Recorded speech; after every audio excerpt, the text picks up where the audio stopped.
Attention Earthlings, do not attempt to adjust your dial. You are about to voyage into the marvelously mystifying. Join us as we navigate the enigmatic waters of consciousness, delve into the arcane realms of the occult and the paranormal, and converse with captivating beings from across the universe.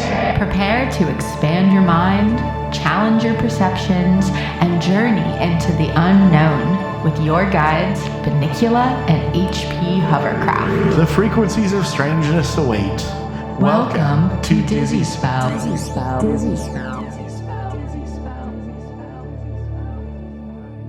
I made a TikTok today. Did you like make a post, or did you just like create a TikTok account so you could watch TikToks? I made an account because you know what I thought? One, I'm very awkward in front of a camera. Mm-hmm. People, several times since we started this podcast, have been like, oh, the natural progression. Are you going to have video at some point? And let me tell you, I don't know if we'll get there. I don't know if I want that. We did radio for so long. Yeah. The natural evolution is having it be like a full-length YouTube that you can watch where it's just watching us. Right. And that's what my friend Holden especially, hi Holden out there, thanks for listening, was saying this. And I was like, okay, ooh, rain's coming down out there. Sorry, Mac, our editor. Man, he's going to be so mad. No. You do such a great job with our background noise. Thank you, Mac. So, yeah, I think people would like this maybe. I don't know, because I don't watch podcasts with video ever. Ever. No. I just don't. What's the point? I don't like it. It's for in my car. Right. So, or like, yeah, when you're cleaning the house or something. So it's just not for me. But I get that some people like that. But I made this TikTok, very first one, is because I am obsessed with this research I've been doing about these paranormal encounters at a hotspot here in Nashville, Tennessee. We're going to get deep into this in a upcoming episode. I've been doing lots of research, and so I found this TikTok in my research that was this woman talking about a apparition that someone caught on camera in the Opry Mills Theater, in the mall theater. In like the movie theater? Yes. Okay. And I did like a stitch post, where you sort of like play a snippet of their thing and then you kind of respond to it. And I was just like, hey, I'm Bunnicula. I'm one of the hosts of Dizzy Spell. I was wearing my cool Dizzy Spell hat. I got to show off my cool new camo Dizzy Spell logo hat. Nice. That is going to be in our merch store eventually. Maybe by the time you hear this, ? I don't know. So I was just like, I'm Bunnicula. I've actually been doing a ton of research about this. I have this this personal encounter that we captured in an interview that we are going to share in an episode soon. And I was just kind of telling people, like, listen to Dizzy Spell if you're interested, because we're going to do a whole episode about this. So that was my post. Oh, cool. TikTok. That's great. I'm a TikToker. I've had a TikTok account for like 2 years, but I've never made anything. See, I feel like you would be like an interesting account. Use it to look at. And also, like, the TikTok algorithm is so different amongst everybody, specifically me and my wife. She gets, like, the things that she gets that she shows me are so much different than mine, which are almost exclusively body cam footage of police arresting or like things like it's police body cam stuff that is used to like hold them accountable, right? Oh, interesting. Like, okay. That's what, so it's like when there's like a big case. Yes. And then it like goes and then the body cam footage gets released. Yeah. That's what my TikTok is like almost primarily. Okay. For some reason. I don't know. Like I guess that I've spent enough time like being interested in watching them. Yeah. So that's what it's that and like interior decorating. That's yours. It's like entirely interesting what my TikTok is. You do have a very cute interior in your home. Is that you or is that Abby? I would say it's Abby, right? It's like, I want to say it's like 70-30. Okay. Abby, I can see it. And I do some stuff. I can see it. I've painted. I believe that. I build things, kinda. All right. She's got the knickknacks. Yeah, she's a good knick-knack. No. But not haunted dolls. You made her get rid of the dolls. No, I had to get rid of the dolls. I love learning this about you. There's still a couple, but there was so many. And I've said, you can have like 3, maybe 5. That's reasonable. I think we held on to 3. That's reasonable. But yeah. I appreciate that. I have a lifelong fear of dolls, going back to my childhood. Very interesting Terrified. stuff. Yeah. Have we ever expanded on this live? Well, you talked about the air? Barbies in the episode with Allison, Yes. which I guess was our last episode. Yeah, we talked about Barbies. I said, did you have a sister that had Barbies? You said no, right? No, but I did see a commercial for Child's Play 3 very early. Like that's one of my first memories of being scared of seeing something is seeing the commercial for Child's Play 3. Okay. So, there's a couple things I wanted to get into, but first, I think we should just explain something. Today's episode is going to be a little different than what you've heard so far. It's like freeform. This is truly freeform. Pretty freeform, kind of a grab bag. Mm-hmm. I mean, freeform, we planned it. It's not like improv, you know. I'm improv this whole thing. Well, that's fair. We are improving somewhat, but I guess it's a little less research and a little more grab bag of a few different things. So popcorn episode. Ooh, I like that. So one of the things I wanted to talk about that Allison Inman, our guest who was here last time, brought up was, have y'all been to go try and find the Toynbee tiles? Yes. And she asked this off air and I was like, oh, we should have talked about this. So the day we recorded the Toynbee tiles episode, I went, while it was raining, just like this, down right after we got done recording, went downtown to where on Google Maps, there was one showing. I couldn't find it, but it was also pouring rain. Funny enough, I was thinking about trying to go find it again today, but now it's pouring rain. Worst day. It's making me feel like I'm not supposed to. The universe knows you shouldn't be looking. I'll have to check in with Allison. She said she was going to go try and look. There was also another one at one point that was on Broadway, which is like the main strip in Nashville where all the honky tonk bars are. If you are unfamiliar and you are dialed in from some other dimension where you are not in Nashville, or maybe you're from a dimension where Nashville doesn't have Broadway. Imagine that. That's the dimension that I live in because fair. I don't ever go there. I had to drive across Broadway the other day. Harrowing experience. I think the last time I went was earlier this year. I went to a Preds game and then I did go. And then I've been to the Ryman since then, but I honestly don't even feel like that counts. It doesn't. Like you really don't have to go on Broadway to go to the Ryman that's true. At all. That's true. But all that is to say, no one has found in present day, as in 2024, June-ish, 2024, I don't think there's one down there anymore. Well, how long, if you said it was on Google Maps and you could see it, they've done so much tearing up of Broadways. Right.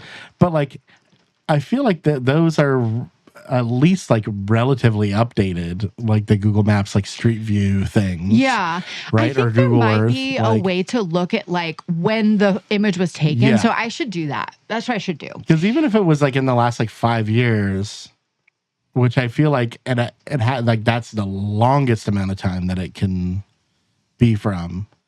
Yeah, I don't know how much they've really ripped it up since then. So I don't know. Yeah. It could simply just be them retarring over it. Was it on, what was the street that... I can't remember. 2nd Street? I don't know. But I did want to kind of touch on this and just say that we haven't gotten ocular confirmation of any in Nashville yet, but I am a believer. We're trying. I want to try and find one. Send us a picture if you find it. Please, that'd be great. You can always reach out to us on email by emailing us at info@dizzyspell.show. Furthermore, I would also like to issue a campaign for a new one. A new what? Please. A new Toynbee tile. Oh, if we've lost ours. Absolutely. Please, Toynbee Tyler. Hit us up again. You clearly gave us some love in the past. Yeah. I do think one of them was a House of Hades. I don't know if any of them were actually legit Toynbee. I'm not sure. Okay. The other thing I wanted to bring up Okay. I finally saw the potion seller video you were Oh talking my about. God. An early internet classic. I definitely never saw this growing up. It's funny. Wow. And it has so many views, like 3 million views. And it's like, I haven't seen it in like a long time, It's so but I can goofy. really remember it. And just like that era of like, do you remember like making your face look funny on like photo booth? Oh, yeah. That era is such a specific like segment of time. Absolutely. Like kids aren't out here doing that anymore. Can you even do that on a Mac anymore? There is photo booth. But I does think. it have like, is that, Should we try it? I don't know. Let's try it. Yeah. See if I it's think I there. have this on my Because, photo booth. but like the genius Let's see. of combining like, Oh, dude. Look at me. yeah, you're the potion seller Kind of. and It's making not yourself two different characters specifically with the visual manipulation of the photo booth app. Incredible. Wow. That's- Good. This is fun. like Wow. hours. Like when you like Oh, yeah. I used to go to the Apple store and just do that with people. Like you would just go to whatever iMac Mm-hmm. and then you would just record little stupid photo booth things of yourself. Cute. You go to the Apple store, you don't see kids doing that anymore. Yeah. They're all at home looking at their iPads They don't that they were understand. raised on. I don't understand how funny that was. And then so he's gone on to, I think that he has done a lot more than just write challengers. Like he has had a, So that guy Career- wrote challengers. Yes. I forgot that was the whole point of bringing up Potion Seller. Yeah. He wrote challengers. challenges. Okay. Yes, which I haven't seen, and I haven't seen Furiosa yet, but I'm going to Man. because everyone's saying it's really great. Do you have any just like quick thoughts? It's not going to come out in enough time, but everybody go see Furiosa so that it makes enough money that George Miller can make another Mad Max movie. Please. Oh, yes. Okay. I thought it was really great. I loved Awesome. it. Anya Taylor-Joy and Charlize Theron are like the same person, Interesting. so it works super well. Okay. There is like there is also like a young girl that she's in the Matilda musical. Okay. If you've seen that on Netflix, it's really good. You said it was really good. Wife's a huge fan of it. I need to watch it. She's in that. I believe I always I'm skeptical when I start making a statement like that I might be wrong, but I believe that she's Matilda in that, and then she is young Furiosa in this, and she is also amazing. And there's like some deep fake her and Anya Taylor-Joy stuff to like make them look the same. Whoa. The young girl, and it's like if I didn't tell you that, you would just be like they just found a like it just Child who works looks really just well. like her. It's like the best version of that I've seen used in a movie. That's so interesting. And then by the end of it, it's like Anya Taylor-Joy and Charlize Theron are the same. Okay. They are just the same person. Like So they're slowly like morphing her? the whole movie is over the course of like 15 Yeah. years. But are they like physically deep faking morphing her I don't think into so. Charlize Theron? Oh, No, okay. she just is incredible. Okay, she just emulates her that Because amazingly. the movie's up to like the very end of it is like the very beginning of Fury Road. Okay. Like okay. it's up, but it's like over the course of a whole period of time. So cool. It's really, really good. I think that it does a good job of not being like, oh, we're just watching the same things happen again. Yeah. And furthers the lore in a really good way. And everybody's great in it. The visuals are awesome. It's easy to like, I feel like when there was trailers coming out and it was like, oh, this kind of looks like corny and green screeny. But everybody forgets that you're just watching clips like on your phone on Twitter. Yeah. Like it's not the same As the movie. It's like going to the movies. Totally. And seeing it. It's just it's gonna be like compressed in a weird way. And I feel like weirdly my generation and younger, like a visual, like a video is a video and it doesn't matter like where you like, but they don't understand. Like they're like weirdly technologically illiterate in ways like that. Yeah. Where it's like you don't understand that like the quality of little video on Twitter is not going to be the same as you going and seeing it on like the biggest, or even like on a nice TV at your house. Like, it's not going to look the same. Yeah. So, on that note, that also reminded me that Allison Inman, our guest last week, or last episode, DM'd me, texted me yesterday and was like, Magnolia just played at part of the 1999 series at Belcourt Theater. And she said, man, I forgot the whole movie starts with all these synchronicities at the beginning. And she was like, y'all would have been great to like intro this movie. Damn. That being said, Freddie O'Connell, Nashville's mayor, introed that movie and like emulated the character of like the guy with the headset, I think it's Tom Cruise's character, right? Yeah. And I thought that was pretty cool of our mayor to do. But I would love to someday intro a movie at Belcourt. I thought that was a really cool thing. That'd be a dream come true. Yeah. Tom Cruise in Magnolia, top contender for Casper Halloween costume. Oh, that'd be amazing. Please. That'd be just such a funny, like almost 3-year-old please costume. Have we talked about how I've been playing Elden Ring? No. But not in person, not on air, not anything. I'd love to hear where you're at. Well, my thought line from Casper as the dude from Magnolia was that I've been wanting to make one of my dogs the Turtle Pope now for Halloween because I love this. I'm obsessed. I thought this game was going to be too hard for me, and it was at first. But that's the beauty of Elden Ring. It's amazing. Yeah. I have never played a game like this. I've never played the From Software games. I tried to play Dark Souls 2 a long time ago. They're so hard. And they're so unforgiving. And also, you really need to, have somebody kind of... you need to, it doesn't teach you how to do it. At all. Even a little bit. No, Dark Souls really, really doesn't. You just have to, and Bloodborne doesn't also. Elden Ring does a little, it's a little bit more forgiving, but I'm sure Silas is guiding you in positive ways. My husband has been an amazing Elden Ring coach. Saying here, could you even think about getting a horse if he didn't? Right. I would not have known you know where what to I mean? start. Yeah. You could. I think that you really could just totally miss that. Oh, yeah. Yeah. I mean, I'm on the subreddit now, too. And there's so many people who are like, cool, just paid for 500 hours and didn't realize there's a cookbook that you can make stuff with. Yes. And things like that where they'll play the entire game. I've seen some crazy runs that people have done. There's a woman who beat Elden Ring using a DDR controller, Classic. like pad. They love to do stuff like that. And then she did New Game plus 7. So did it 8 times, played the game 8 times through, and then the last time did all the bosses and the entire game played as a level 1 character, which is crazy. My favorite thing like that is Dark Souls with bananas. What? Where it's they have electrodes in them? Just have a bunch of bananas.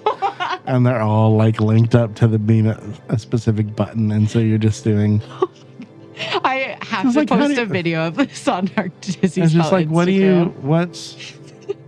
How you get there? I love it. I guess though, if you're a streamer, this is how much do you know about people that are streamers? Not a ton. I know that this girl who did the DDR pad and stuff has there were a bunch of people talking about her, and it was awesome. The people in the Elden Ring subreddit were giving her such deep respect, and were she is a whole other beast of human, which I really appreciated. There was no objectifying. It was just mad respect for this woman, and I really appreciated that. But they talked in the thread about how a lot of female gamers hide their boyfriends, do all these things to sort of hide their lives, because their streaming fans can get so weird and stanny and stuff. So I know that. I know it's just a crazy huge industry. Yeah. Yeah. And it's beyond wild. video games too. It's people that start out in video games being this is me playing this, and then eventually they're just streaming their life, essentially. No. Well, we don't need that. and even so far as I'm doing a sleep stream. Okay. And it's just them sleeping. And the thing that's extra weird about all of it, and that I know, is that it's primarily like high school and middle school kids that like have like a favorite. This is my favorite streamer. Yeah. And I just like go home and I like queue it up on my computer and watch my streamer do stuff while I like do my homework or So play my own. interesting. Like they're not just like sitting there and watching the streamer. Yeah, they're like right? co-working. They're like have the streamer up on one of their computer screens and they're playing the game on their own screen. So they're kind of like watching their streamer play a game or not play a game, or just like have a random person on and be like talking or just like doing something while they're like, it's just like, What a world we live in. it's like the Truman Show. Yeah, it is. Like, That's a good way of putting it. Yeah. Interesting. I don't know. I don't know like a whole lot about it. So I've just kind of like, this is like what I've like learned and observed. Yeah. But it's so weird to be like, that's a tangible thing the younger generation does that I just don't understand Absolutely. or have never experienced. Yeah. No, So- that makes sense. Even though we are on a podcast talking, which is, Yeah. not worlds away from Sure. from that. Yeah, that's a good point. We were just talking about doing a YouTube version of it. or- Yeah. Yeah, that's a good point. Weird. Okay, well, should we move on to our DQ for the week? Yes. Time for direct queries. So this week, our mail from a listener comes from our friend and listener, Dicey. Hi, Dicey. Thanks for sending in your DQ, aka direct query, aka dizzy question. Are you ready for a question? Yes. Okay, this is kind of a two-parter, sort of, three-parter. So Dicey said, DQ for you here. I want to hear if either of you have ever experienced a ghost or a haunting. Do you believe? In your opinions, are they spirits who have passed or a byproduct of parallel universes or something else entirely? Great question, Dicey. Yeah. Great question. Thank you. Obviously, we believe in ghosts. I think that's a real given. Yeah. I know I present myself in a certain way, but yeah, I do. The thing that whenever I hear that question or I'm asked, I really the earliest memory that I have with a ghost, I remember I was probably like in 3rd grade. Let's see where I was in life. It was probably 2nd or 3rd grade. And I really remember laying in my bunk bed and seeing a ghost, like a full, like classic older lady in like a full veil floating above me, sort of in front. Yeah, I like remember, like really remember that. And I've always believed in ghosts since then. Like, was she like floating above you while you were laying not flat like in the bed? directly, but like looking at me, but 10 feet away. Creepy. Not like directly above over me, but like past the bunk bed above me. Okay. So that's like an early memory that has always made me believe in ghosts. And then I've been skeptic forever. We've talked about having, I don't want to tell a story necessarily, but my wife recently, her last job was she worked at City House in town. Cool. Confirmed haunted. I believe it. 100%. What was that building? Do you know? It was a interesting building. house owned by a doctor Okay. before. Okay. But everybody that works there knows that it's haunted. They talk about this. It's not like a weird thing. I've talked to Tandy. Tandy does want to come on the show and talk about the ghost. Love that. That's the owner? Yes. Love so that. I don't feel weird saying any of this right now. He wants to come on. That was something that we were going to do on the radio. It just kind of fell into it. We'll have him on to talk about it. But confirmed ghost at City House. There is an amazing video of a chair just flying off of a set table. Like it is. Okay. It's just like, well, that's not Awesome. nothing. Yeah. Like, So I love that stuff. I forget what the question was, but that's my answer.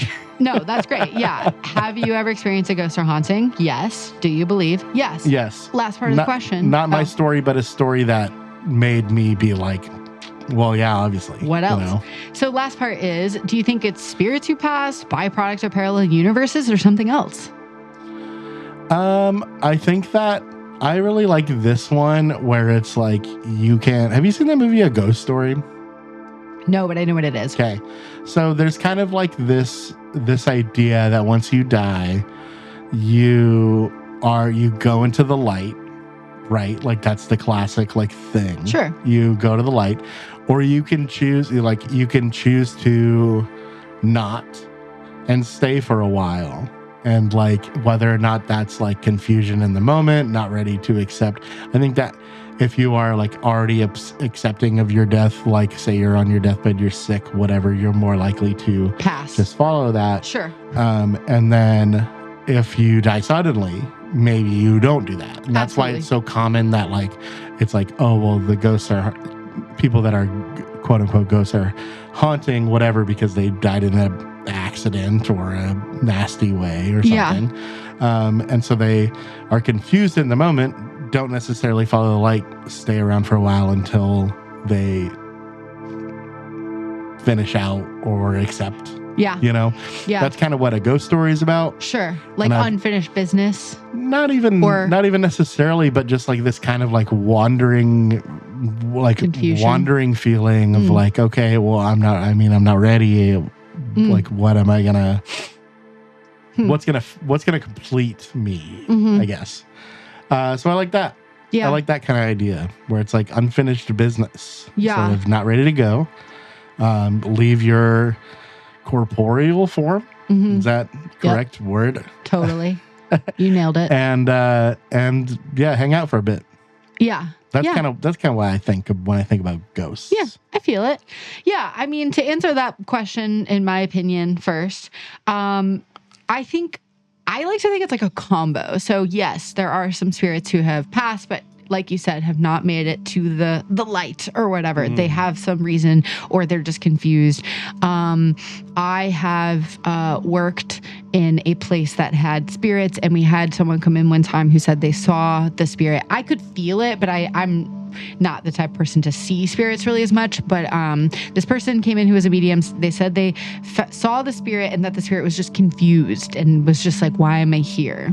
And I think that's a big thing. Also, there's this idea that, and maybe we talked about this with Allison or something, but like this idea that you can like charge energy or charge a space with energy depending on what you do there. So the space where all these people go and meditate every day becomes this like radiating area of peace and like calmness and stuff.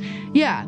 And in the same way, it's like energy can get trapped in spaces that don't have good feng shui, so to speak, like don't have good energy flow through the space. There's like energy that can get caught in there.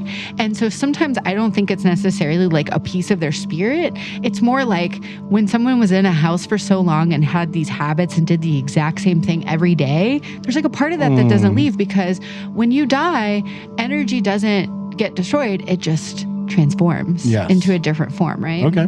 So that's my thought. So I have 2 ghost stories. This is really fun. So when I was in probably like 3rd grade, maybe 5th, my best friend was named Anna. Her family owned like a construction business, and they bought this house on the bluff in the town that I grew up in that was like on the beach. And it had sort of like a small servants' quarters, quote unquote, in the front. This is in Michigan. And in the back was this huge house. And they owned this construction company. So they were living in the small house while they like renovated the big one. And they had this big, amazing garden. And it was like all overgrown and creepy and like haunted looking. And because they had just bought this property. And we spent this one summer just like running around this garden. And one day we were looking in the house, and we weren't allowed to go in the house because there was all this construction. And we saw there was these oil lamps on the wall, and they were lit. And Anna, for some reason, thought that was like, that shouldn't be right. And she went and told her mom, and she said, hey, there's lamps lit in the house. And we went back, and the lamps weren't lit. So that was weird. And then later on, my mom told me that there were construction workers that worked for their company who refused to go back in the house because they watched a painting slide up off its hook, slide down the wall, and then across the floor. And they all were like, no, thank you, and never went back in the house, which I thought was very interesting. I really like that in that scenario, everybody's just like, nope. Nope. No, done. That's what I would do. Not like any sort of like, Maybe there's got to be a reasonable explanation for this. Yeah. The whole team's just like, no, we're done. We're cool. I have wanted for so long to I wish I was still in touch with that person and could just be like, man, did anything else ever happen? She probably lived in that house later, And we grew up out of touch, and I think I moved away. But that was my first one. Second one, 9th grade high school, first party I ever go to. It's a Halloween party thrown by this girl Virginia, who was in my ROTC class. Just to really paint the picture for you here.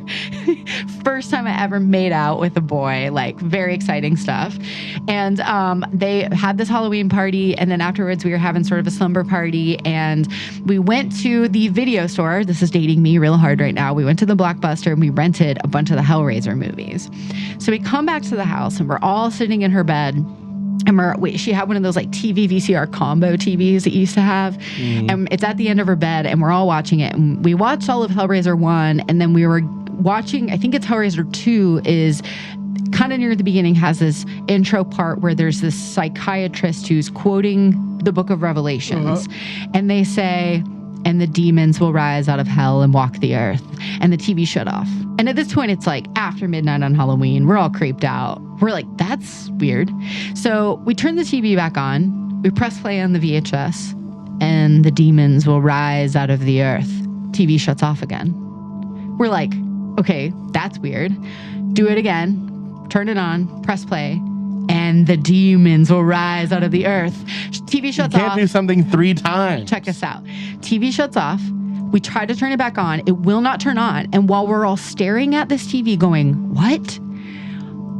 5 feet behind the TV, a full-length mirror tips forward and shatters everywhere while we're all watching it. So then Virginia goes, oh yeah, my house is haunted, by the way. I forgot to tell you. An old couple passed away in my bedroom, and sometimes we have to talk to them and tell them to calm down. No, I absolutely did not sleep. That before you come over. Did not sleep that night. I was so scared. On Halloween? On Halloween. But it's literally, it was against a exterior wall. So it's not like somebody could have been hiding behind it to push it or something. It was just, we have no explanation. Yeah. And that was when I was 15. And that was the last, I would say, quote unquote, paranormal experience. That being said, I have definitely tried to summon spirits. I think I've been successful in those endeavors. So there's a lot of different energies, I think, to work with here. What a hugely formative moment for young. Yeah, for young Bunnicula. Which, did we even say this is the Dizzy Spell podcast? I'm Bunnicula. We might have. Who are you? I don't remember. I'm HP Hovercraft. I feel like we never really have I guess we have the intro music. So that sort of establishes oh yeah, you're listening to the Dizzy Spell podcast. Beginning, we just don't, well, I guess we do feel it because we do listen to it. But well, Dicey, I hope you enjoyed our ghost encounter stories. Yes. Thank you for asking. And I hope that this makes you all very excited, because not only do we maybe have a interview coming up with somebody who investigates this sort of stuff, but we also have a live interview with somebody who had a paranormal encounter that we're going to share exclusive Dizzy Spell interview in a episode before season 1 is over. So I hope that you continue to listen to the Dizzy Spell. To hear about it. All right. So moving on, I have something interesting to share with you. Can't wait. For those of you who may not have heard episode 4 of season 1, we did an episode about the Toynbee tiles. And there was a moment in that episode where we all kind of were like, but why Jupiter? Right? We were all just kind of that seems to be part of this whole thing, that we were just why Jupiter? It doesn't even really have, it's a planet of gas. I don't know. It's just very confusing. So my husband, who is a very wise and interesting person, had some thoughts about this. And he wrote up this whole sort of explanation from his point of view of why Jupiter. Are you ready? Okay, here we go. This is from my husband, Silas. He says, Jupiter is the planet classically known as the king of planets. Jove is the deity Jupiter is associated with in Roman religion, or called Zeus in Greek religion. So this is the king of the gods, Jove. Jehovah, the Hebrew name of God, is associated with Jove and Jupiter. Okay, with me? So from the esoteric perspective, these names are all linked. They share a fundamental essence and are merely different expressions of the same thing, or more accurately, resonance, just on different levels of manifestation. Interesting, right? So in Jewish Kabbalah, Jupiter, the planet, is a physical manifestation of the fourth divine Sephirah, Chesed. The Bahir states, what is the fourth utterance? The fourth is the righteousness of God, his mercies and kindness with the entire world. This is the right hand of God. Chesed manifests God's absolute, unlimited benevolence and kindness. Actions that correspond to Chesed and Jupiter are visiting and healing the sick, giving charity to the poor, and attending to the dead. It is not just benevolence in the realm of the intellect, but benevolence in action that includes literal miracle working. The Toynbee tiles speak of resurrecting the dead on Jupiter. And in mysticism, out of all the planets, the energy of Jupiter or Chesed is the one that would correspond to actions such as resurrection and spontaneous healing. It is the link between the possible and the impossible, the realm of miracles.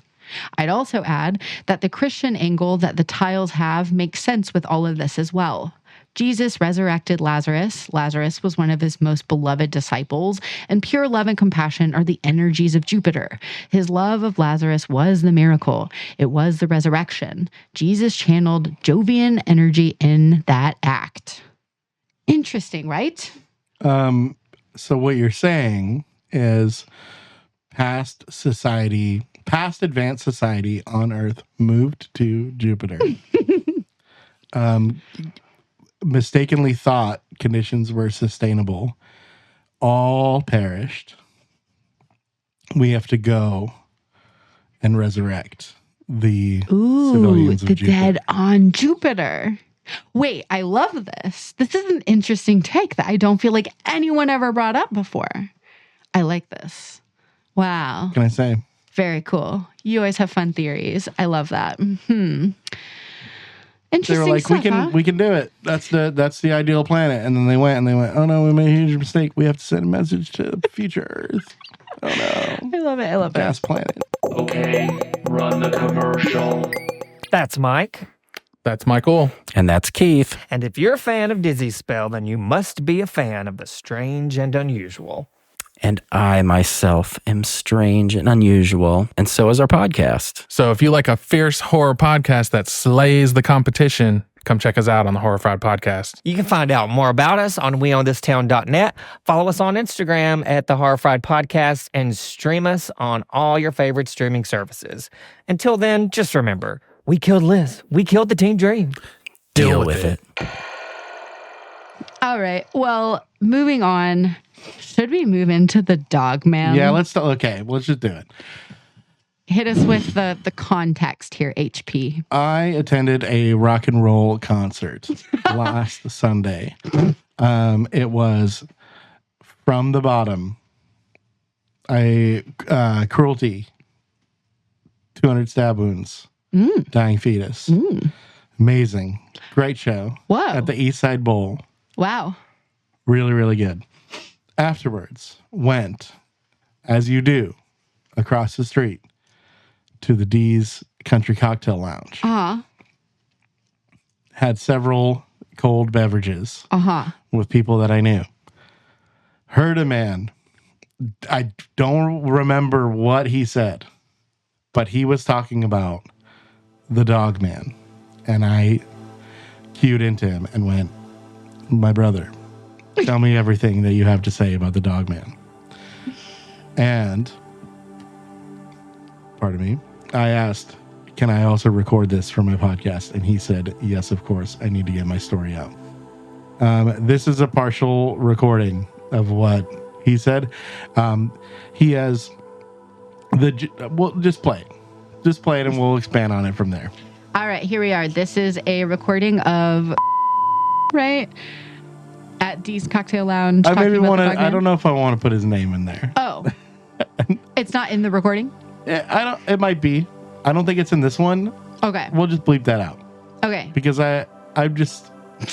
Perfect. I know that he's cool with it being on air. I don't know if he wants his name. Fair enough. All right, Mac, if you don't mind just maybe bleeping out his name. It'll be tight if it's bleeped.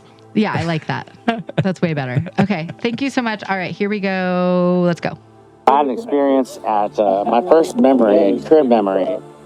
I'm looking out the window out of my crib, and this thing goes running down the street. And I remember it to this day. I couldn't tell what it was. Then later in life, I'm living in this cabin, and I pull in the driveway one night on my motorcycle out of Montgomery Bell State Park in Dixon. 2-3 dirt roads to get to this house. The closest house was like 300 yards away in the woods. I pull in, turn off my motorcycle, the headlight is shining on the woods, and I just froze. I could not hear a single sound when I took my helmet off. And there was something behind the tree line just like absorbing all the light. It was like being in a vacuum.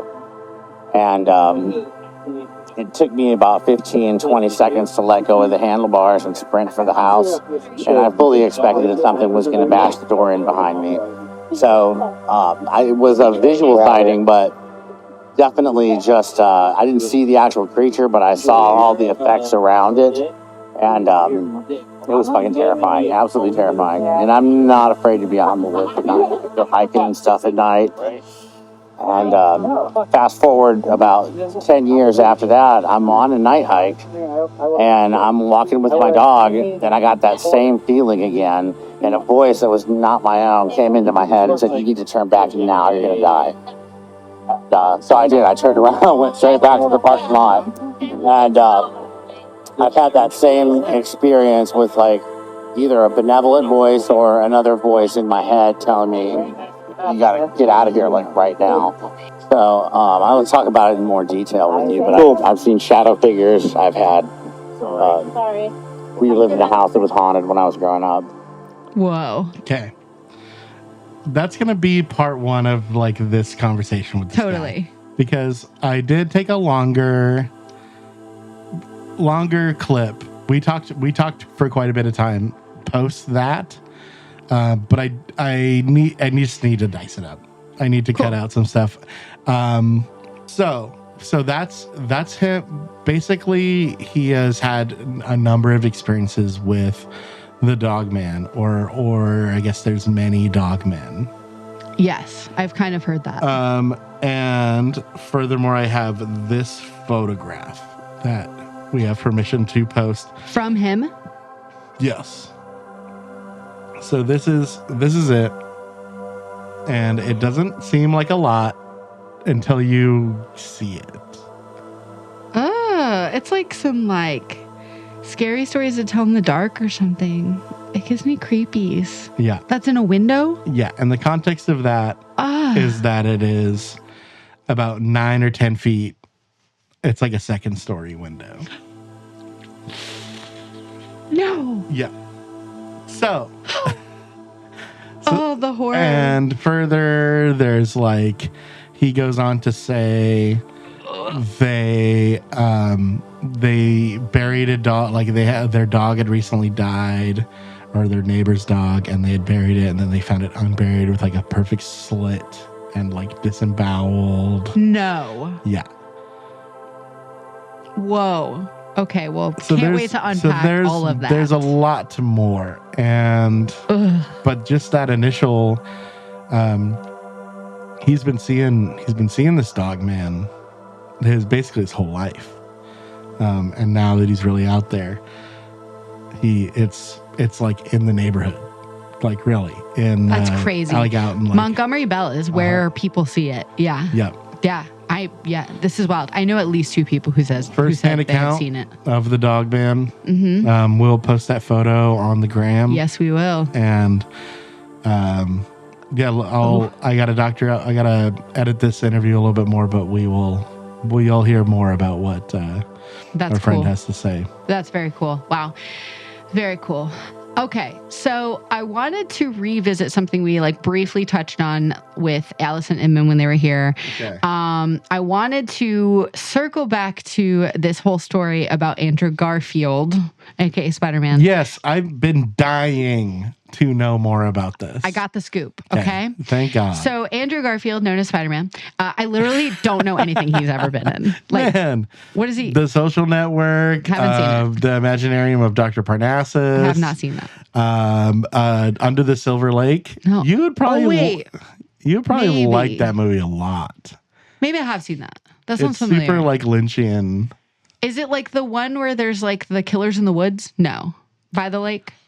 Under the Silver Lake is I'm thinking of something else, I think. is Andrew Garfield kind of quasi stalking his neighbor, and she goes missing, and he like tries to find her and uncovers like this weird seedy underbelly of Hollywood. Okay. That's like so Cool. like it's like Twin Peaks. Oh, like, awesome. Okay. So to a T, like it's a guy doing like Twin Peaks worship. Okay, Like, I really want to see like, this now. This is my like stylistic love letter to it. It's amazing. It's really good. Whoa. Okay, I love that. Okay. So Andrew Garfield of all those things. He rocks. He's a generally like cool dude, I think, too. Seems great. Yeah. Seems great. So the reason I found out about this, as I said, is because there is one sort of celebrity gossip podcast that I will listen to called Dumois. I don't know if you've heard of Dumois. Dude. Yeah. She's big. So this is essentially what she said on the podcast. This is an article from Dumois.world. Did Dr. Kate manifest her man? It's been nearly 5 months since Andrew Garfield and girlfriend Dr. Kate Thomas began their romance. And on Tuesday, May 7th, an exclusive eyewitness source stumbled upon the two lovebirds in the Big Apple. Since Andrew and Kate began dating, fans have been intrigued by her professional background as a, quote, magical practitioner and author, as self-described on her website. This interest has led a few of fans to do some digging on Dr. Kate. And below are some of her alleged tweets from her old Twitter account in 2017 that were shared with Dumois, okay? Great. So let's just take a look at some of the inner thoughts and the opinions of Dr. Kate. She literally manifested her relationship with Andrew in true witchy fashion. She wrote this. On the bus, just saw an advert for Angels in America with Andrew Garfield, and I did a sharp intake of breath as I said out loud, Andrew Garfield. This is weird, right? It's weird. Like, why would you post that? And then you date him later? I was just very weird, right? Okay. So then she wrote, unpopular opinion in another post. Dogs are the worst. Who is this person? Can't say I disagree. Not a big, honestly, not a big dog fan. Yeah, you haven't met mine yet. So, or kids for that matter. Someone else, she wrote, apologies to anyone with child, but seeing pregnant baby bellies just makes me think of a parasite growing inside. And then she posted a gift from Alien. That's funny. I know, I think it's hilarious. It's like shitty, but like that's such a like common young person opinion. Yeah. Like that like children are parasites. Absolutely. Yeah. I just thought it was very interesting. That and I wanted to give you a little more facts. Why do I feel the need to defend her for some I mean, probably because you have witches in your life. Yeah. And you know that they deserve she's the best fine too. and normal. Guys. It's totally normal. It's weird. It's not weird. She manifested her true love and it worked out. I love it. So, okay. I got one more thing if we want to get dark before we close out the show. Let's get dark. I want to talk more about Andrew Garfield's witch girlfriend, though. Yeah, what do you want to say? I don't have anything more. I want there to be more information. I'm sorry. I'm glad that it worked out. I liked the idea that, like, I mean, because he's got it. Like, it's not like he doesn't know that. It's not like it's a secret, right? Like, if everybody is talking about that, you think that he's been like, hey, did you, like, summon me? And she's like, yeah. And he's like, all right. That's fair. Guess I'm cool with it. Hear me out. I just went to her website, drkatetomas.com. First thing on her about me, first sentence. I'm one of the most highly educated and sought after magical practitioners in the world. Holding a master's degree in the philosophy of religion and a doctoral degree in philosophy theology from the University of Oxford. Yeah, I don't know. I mean, that to me would immediately turn me off from someone. But then also it's like the idea of magical thinking is like you say these things to make it reality. Yeah. And maybe it's true. I don't know. Maybe it's true. The secret. You remember The Secret? Yes, but that's just, I don't know. Yeah, I've never read it, so I don't really know. I totally read it when I was like probably 13 Okay. when that came out, and I read it and I was like, hell yeah. It's just like focusing on what you want, right? That's all that it is. Okay. It's just like, So it's like a think inspiration about board or whatever. something as if you already have it. Okay. And then you will just get it. And the way that my dumb 12 or 13-year-old brain used it was, I need some new markers for drawing. I didn't do it right. I did it like physical things. Like, Okay. like It's supposed to be more about like inner transformation. Yeah, it's supposed to be like, I have that promotion. And I was just like, I have all of the Criterion DVDs that I want. I respect that. Didn't as work. An attainable Didn't goal. work. Well, try it again. Yeah. Let's try it right now. I have all the Criterion DVDs. I in my have collection. every vinyl box set I've ever wanted. I am really good at Elden Ring. See, that's real though. Like that's how you're supposed to do it. Yeah, you're right. The opposite, the version of it that I was doing was, I have the Elden Ring DLC that's coming out, Yeah, I see. Yeah, you're right. and I have the new PlayStation 5 Pro to play it on, and I have a new controller because mine is broken. Is there a Pro? That's coming out. Why is it a Pro? That's the life cycle of PlayStation products. They have a Pro? Yeah, so they have the PlayStation 5, and then a few years down the road, they do PlayStation 5 Slim, which currently exists. Yes. And then they do PlayStation 5 Pro. Huh, like MacBook Pro. Yeah, which is like updated. But how's it updated? Not very much. And that's the conflict in the gaming industry right now. Capitalism, am I right? Yeah. Okay, so should we get dark now? Get dark. I'm All ready. right. I got all my sillies out with that just now. Make sure you got them all out because I just wanted to bring this up. I thought it was interesting conclusion to something that's kind of been going on for a long time. Chad Daybell was sentenced to death Saturday upon the recommendation of the jury that convicted him of first-degree murder and conspiracy charges in the killings of his first wife and two children of his second wife. Do you remember this story about Chad and Lori Daybell? Remind me, I forget, it's terrible with names. Remind me the gist of the case. So he was convicted of insurance fraud first, and then his second wife was also convicted of grand theft because she was drawing Social Security benefits for her children after their deaths. So the idea was like Lori Vallow Daybell, which is his wife, was first convicted last year of the murder of her children and sentenced to life in prison without the possibility of parole. And then she was also convicted of conspiring to kill Tammy Daybell, Chad Daybell's first wife. So it was just like this very huge story that happened in Idaho in 2020 was like when it was really big. Sorry, I should say 2019.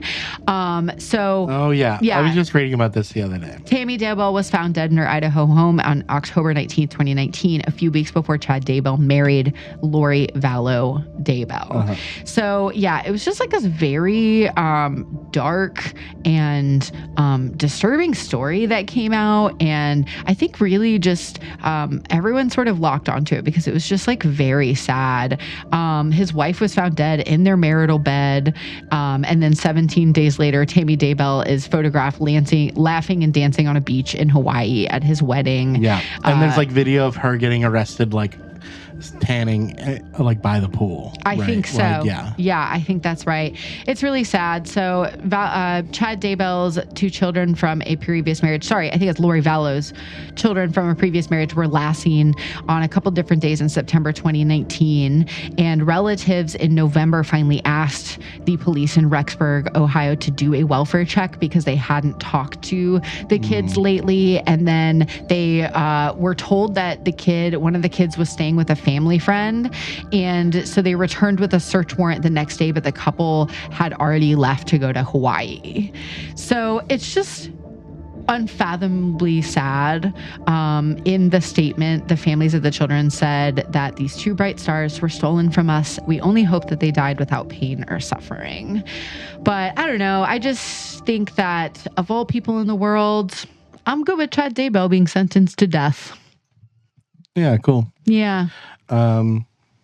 I don't know. I don't have much to say about that. I know. It's pretty terrible. I think we talked about this on the radio show back in the day, and I just think it's interesting to see this all finally conclude. But crazy how long things take. Like that's kind of what always blows my mind about. Yeah, it's been almost. We don't get into 5 years. too much like current true crime on here, like kind of ever. But like, yeah, if we did talk about it, that would have been like maybe right when I started. Like, yeah, that's true. Yeah, but I don't know. I just think it's really sad, but also, hey, you know, the justice system did the job for once. Good job. Time to say farewell. Anyway, on that note. Yeah, I mean, you want to call it? I think we're about an hour. Yeah. I think this has been a good episode. A lot of interesting stuff to cover. We need to do kind of one like we used to do current events at the end of the month. Like I know it's beginning, whatever, the timeline of this is whatever. But doing like a mixed bag popcorn. I keep saying popcorn. I like the popcorn episode. Kind of works out. Yeah. It cuts in when we do the more focused on one topic. Yeah. It is one thing. Jumping around, talking about whatever, just hanging out. Love that. Yeah. You've been listening to Dizzy Spell on the We Own This Town podcast and network. We are recorded live here at We Own This Town studios. Special thanks to our producer, Michael Eads, and our podcast network, We Own This Town. Thank you to Mac Burrus for editing this episode, and to Victoria Ocampo for our logo and design. Thank you to Jay Childers for the sound bed music you hear all throughout our episodes. You can check out more of his work at jchilders.bandcamp.com. Thanks to Silas Nunn for the information and research about Jupiter. You can follow us on social media at Dizzy Spell World, and please leave us a review on your preferred streaming source. 5 is a magic number. 5 stars. 55555. We've had the same amount of 5 stars for a while now, and I've noticed. And I know there's new listeners. Don't forget to go back and review after you listen. And please. write a little review and just say like, hey, yeah, I like this. Yes, we would love it. It helps us out a lot. Those 5 magic beans will feed us for another day, sir. So you can also sign up for our email newsletter to be the first to hear about our new merch shop that will be materializing soon, or maybe already did in your dimension. I sure have a hat on right now that is from that is very high quality and nice. You like it? I like it. You feel good? I'm going to wear it to work tomorrow. I'm so glad you like it. I am very excited. I feel very official now. Yeah, super cool. So yeah, very excited. We got some cool stuff coming up for our last few episodes of the season. Thank you so much for listening. Goodbye, Earthlings. Hey, beware the glitter guardians. Truly. Beware. Yeah. They're up to some shit.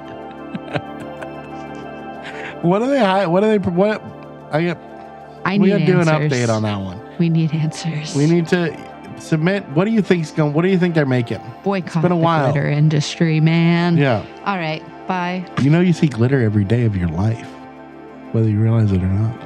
Okay, bye.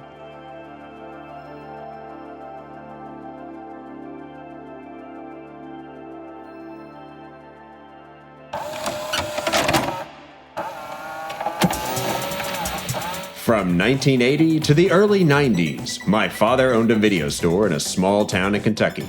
Join us the last Wednesday of every month as we take a journey back to that time and explore the films that were released during the home video boom of the 1980s. From holiday-themed horror, Christmas Eve is the scariest damn night of the year, to Star Wars ripoffs.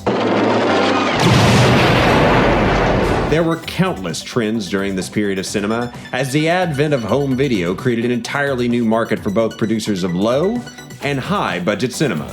Many of these films have been forgotten. Many of them are probably best left forgotten, but together, we are going to discover the weirdest, campiest, strangest films you've probably never heard of inside my dad's video store.